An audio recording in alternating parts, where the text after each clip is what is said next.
Una boccata d'ossigeno per le imprese venete e un cambio di rotte importante per la regione, al termine di un periodo di difficoltà che tra tagli ai bilanci e crisi economica aveva bloccato gli investimenti negli ultimi 2 anni. Un digiuno forzato che sta per essere interrotto ora che il capitolo investimenti torna ad apparire nell'agenda politica della Giunta.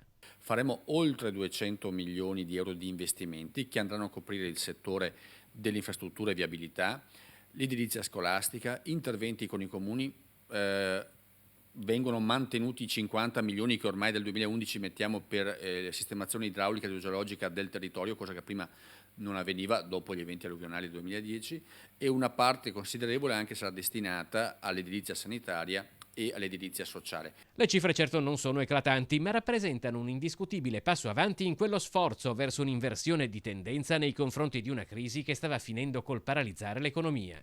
I soldi non sono tantissimi, però in questo momento dai 200 ai 250 milioni che vengono immessi nell'economia del Veneto sicuramente daranno risposte ai bisogni dei cittadini veneti, ma anche faranno lavorare imprese del territorio.